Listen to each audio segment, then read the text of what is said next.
What is up, my Squirtleites? It is I, your king, welcoming you back to my impressions of the E3 press conferences. This time, it's Sony. Now, going into this conference, I honestly had the lowest expectations, at least compared to last year's E3.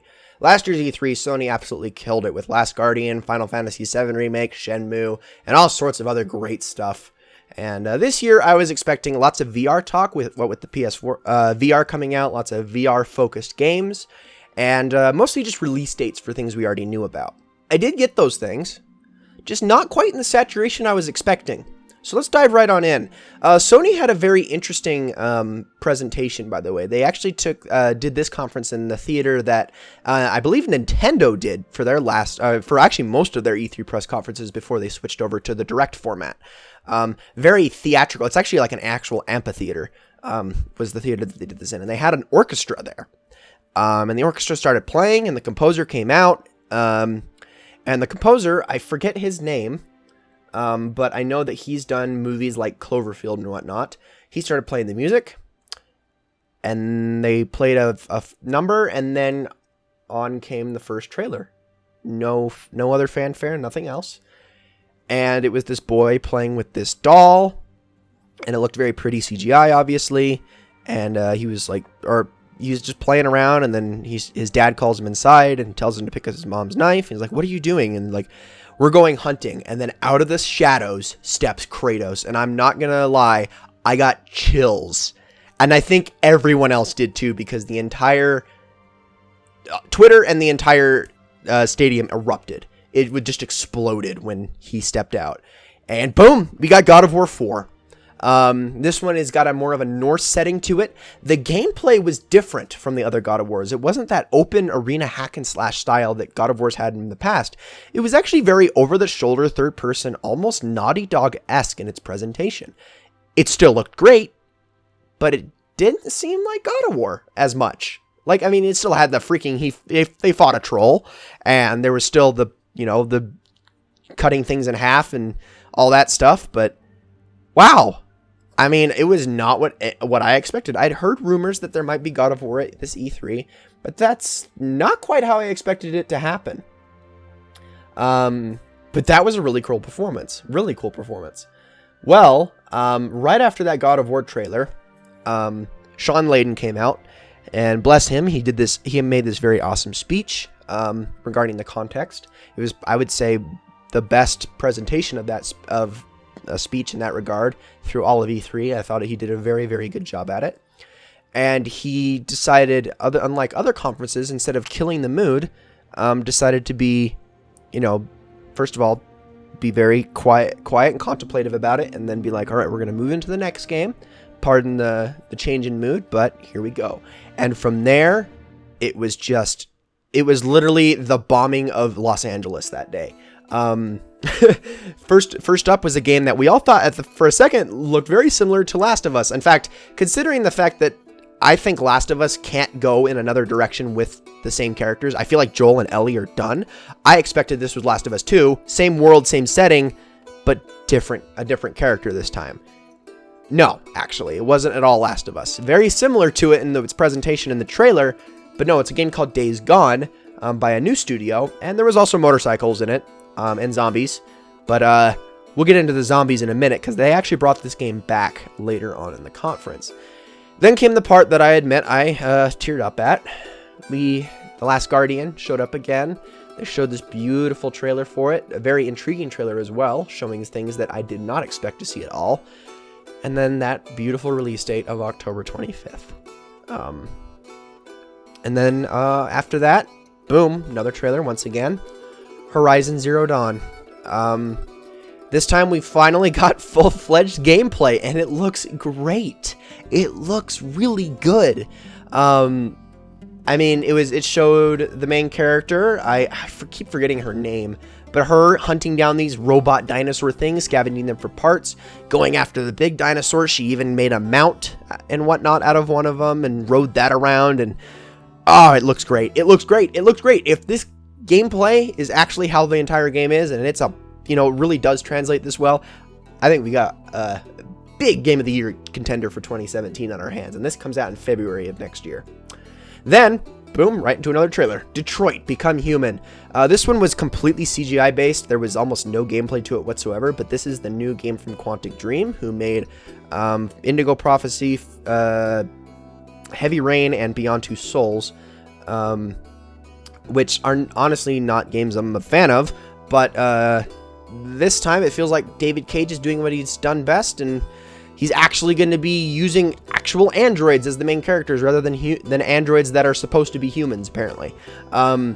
So that's pretty cool. I mean, it looks like an interesting concept. It's like a mystery crime thriller, choose your own adventure, where you have all these different choices you have to make in the moment, and that, like, you can even rewind time and like correct those choices and all these interesting stuff with like multiple outcomes. It's cool. It's not really my thing, but I can see how people can get behind this. And then that's when they kind of dropped the mic for a minute and they went, okay. By the way, virtual reality is a thing. PSVR is here, but guess what? We're not going to tell you too much about it.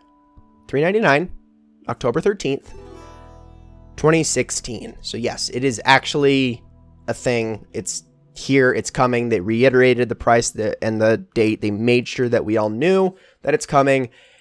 Oh, and by the way, we got a horror game for it. It's first person. It's very suspenseful. You walk around this creepy house.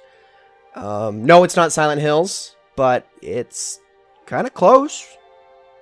It's Resident Evil 7 Biohazard, which, whoa, that was a bombshell. No one expected that. Everyone was like, oh my gosh, is this Silent Hills 2 or Silent Hills rebooted, or did they grab the IP? No, it was Resident Evil in first person. Whoa. Like, whoa, and it's VR. Ooh, boy. That is going to get some people freaking excited. So yeah, that was a kind of a crazy reveal. And once again, they jumped right back into the trailers. They did show off some more virtual reality stuff. They also showed off, and it wasn't really much. There was this Batman Arkham VR, which was really just, all they did was show Batman's mask rotating and Mark Hamill's Joker belittling Batman in the background, and said, oh, it's coming out in October for PlayStation VR. Okay. I mean, sure, I'm willing to play a VR game where I literally just stare at Batman's face for an hour and hear the Joker make fun of me. I'd honestly pay $60 for that. Not really, but yeah. Anyway, then came Final Fantasy 15, and they had a much more lighthearted trailer featuring the Chocobos and whatnot with the Chocobo theme. So yeah, they had to talk about it too. I didn't think Xbox was going to be the only one to talk about it. And they also showed off this VR experience where you actually play as one character who shoots things, and it seemed like it was more just a game mode gimmick than anything. So that was probably the least interesting of all the VR stuff they showed. I mean, I guess at least they showed gameplay to its credit, which was over Batman Arkham. But then came possibly, arguably, one of the most interesting trailers of the entire conference. So they showed this one game, and for a minute, I'll admit, I honestly thought Halo for a second. I'm like, what the frick is this doing here? I thought that for a brief second, but you were on this like aircraft, like this spaceship carrier, and you're walking down the steps, and they're saying, and you know, you're going down, there's a bunch of soldiers down there, and they're saying, oh, there's some issue going on with the nearby carrier, and we need you to get over there for backup. And so you get into this fighter, and you fly out into space, and you start shooting stuff in your fighter, and it's freaking awesome. You're dogfighting in space, like X-Wing style. I don't know if this is going to be VR, because if it is, it's going to be very nauseating. But hey, after some fighting, you eject from your vehicle, and you're shooting guys with spacesuits, and you're using a grappling hook to pull yourself around. And there's a part where he attached a mine to this guy and kicked him away, and then he just exploded into a puff of particle effects, and it was glorious. And then he landed on the carrier itself and broke into the hangar and released the airlock, and everyone got sucked out, and it was really cool. And then we started to notice the shooting a little bit more, and we're like, wait a minute, this looks oddly familiar. And then boom, logo drops, Call of Duty Infinite Warfare. Whoa. Okay, so first of all, I would like to applaud PlayStation for that beautiful way of introducing that game. Instead of, you know, because Call of Duty Infinite Warfare is currently on the I hate it end of the spectrum as far as shooters go right now, considering the backlash that it got when the trailer was released. They decided, let's just show this how awesome the game is first, so they can't make their judgments yet, because I'm sure everyone would have turned it off if they would have shown the logo first. And now, wow, did it work? Because I know a lot of people, especially people that aren't even Call of Duty fans, first of all didn't even realize it was Call of Duty for almost the entirety of the trailer. Second of all, and I had my suspicions it was, like almost from the get-go, but I wasn't entirely positive. It looked interesting. It looked fresh. It looked new. And I'm sure, a lot of diehard Call of Duty fans are even more pissed now that they've seen that. But for everyone else, heck yeah. This is probably the most interested in a Call of Duty game I've been in a long time. Now, granted, I'm not too overhyped because, there's always the possibility that a mission like that could be one of only, the 18 missions in single player and the rest are all very standard stock stuff. But you never know. I mean, it's coming out November 4th. And it's coming with Modern Warfare Remastered, which also looks great because it almost looks like they completely rehauled the graphics. Not only updated it, but they almost redid everything in the engine. That's how good it looks. Woo! Yeah. So that's coming too. Unfortunately, I still hate the bullcrap of you have to buy the $80 version to get Modern Warfare. $80 version of Infinite Warfare. You can't buy it standalone. But that aside, then they moved on into another surprise, which is interesting. The first part of it was better part. Crash Bandicoot's coming back. Remastered. 1, 2, and 3 are all coming back to PlayStation 4 next year, early next year. He's also coming to Skylanders, which I think a lot less people cared about, but that remaster is interesting because that could be Activision and PlayStation, or Sony, gauging interest for another future Crash game. Now, granted, Activision is behind it, which is always sketchy. But that aside, it is just a remaster, so I don't really see how they could do too much to screw it up, but I'm sure Activision will find a way. Hopefully, Sony keeps it in check. So that was cool. Then they had... I completely missed it. There was also Freak, this VR game called Farpoint that they showed off, which was like a sci-fi alien game that's set on Mars, which was a shooter. I will admit that was probably the most well-represented VR game of the bunch, just because it didn't look nauseating. The camera was well done. You could still see it shake a little bit to show that, yes, there was a human face controlling that camera, but it looked good. It was like the most well-represented VR game of all of E3, and I wish more of them had been like that. I'm intrigued with that game. Actually, I'm very intrigued with that game, and I totally forgot about it. I can't believe I did. I am looking down a list right now, so to my credit, it wasn't one of the big bullet points on this list, which is kind of annoying. Then came Lego Star Wars The Force Awakens. It's a Lego Star Wars game. That's all you really need to know. I think the only difference this time is it's fully voice acted, and of course it follows the story of The Force Awakens. Capitalizing on the hype, demo is out this week, and the full game comes out in just 2 weeks. Lego Star Wars, everybody. I know a lot of people love those games. I don't really have a personal history with them, but hey, it's Lego Star Wars. You can't go wrong there. Then the man, the myth, and the legend himself popped up on stage. Hideo Kojima. And he was there to show us his new game from Kojima Productions. And what did we see? We saw this shot of sand. And as the camera slowly turned up, we saw a foot.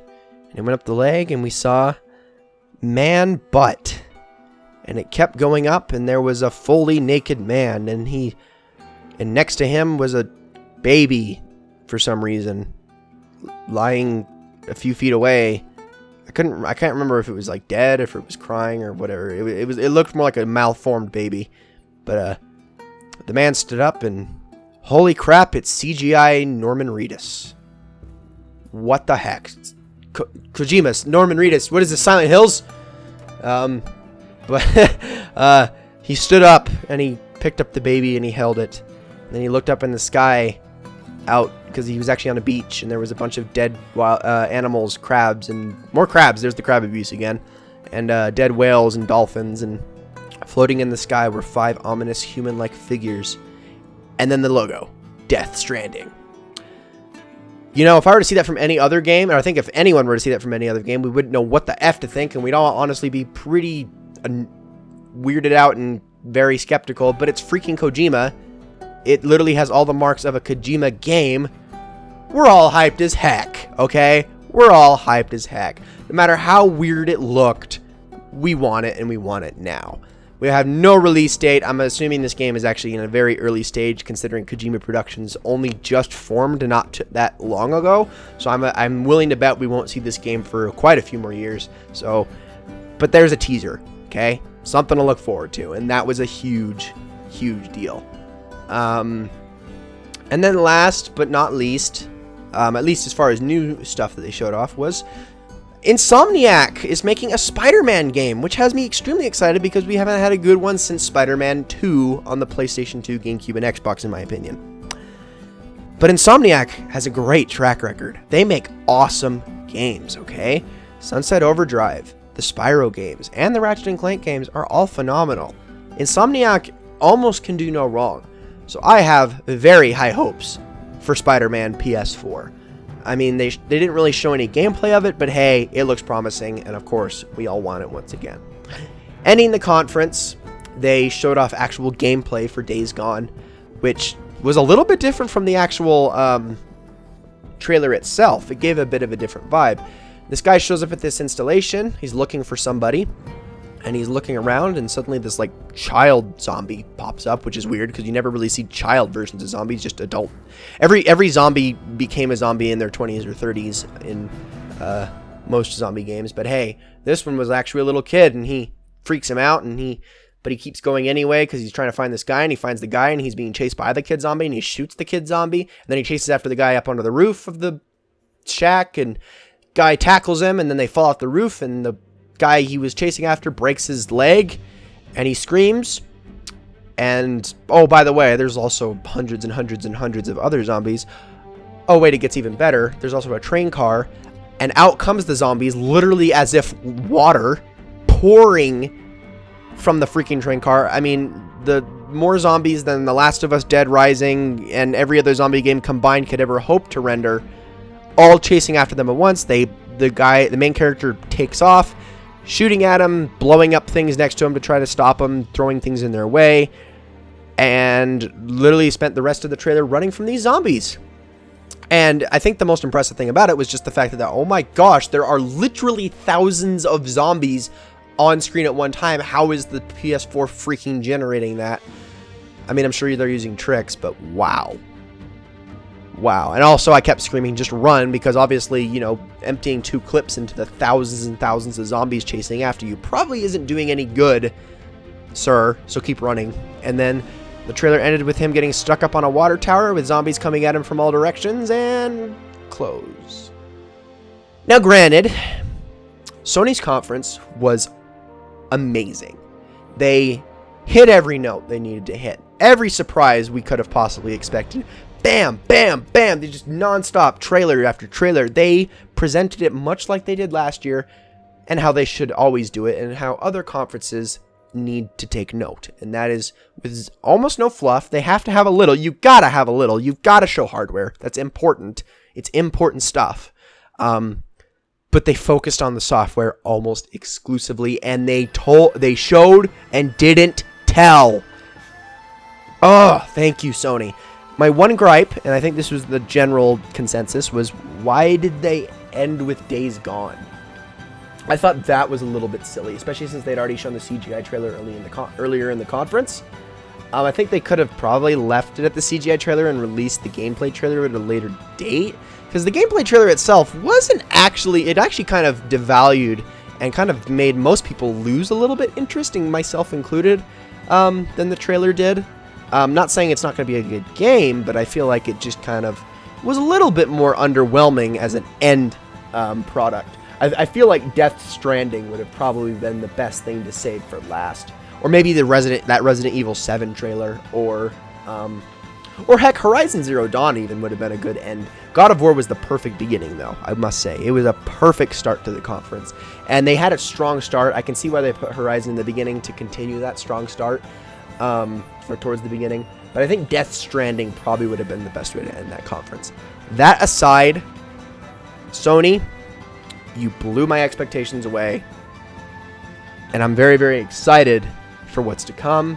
Sony, you get a frickin' A. You get a freaking A grade. Good job, Sony. Good job.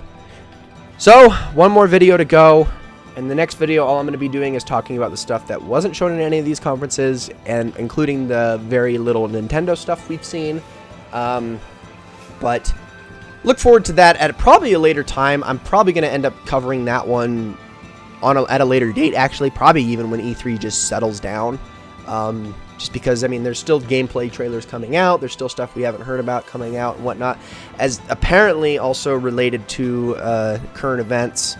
There were certain games that were actually left out of a couple conferences, just because, you know, with the mood of it all and the way, you know, just kind of the atmosphere and the way that the country is right now, it just wasn't very appropriate. So I wouldn't be surprised if we see some of those drop either after E3, a couple days after E3 is over, or at the very end of E3. So that might happen as well. But as of right now, that is going to be it for my conference impressions. I hope you all enjoyed it very much, and if you in any way disagreed with me, or do agree with me, or want to share your own thoughts, please leave a comment below. Thank you all so very much for watching, and I will see you all in the next one.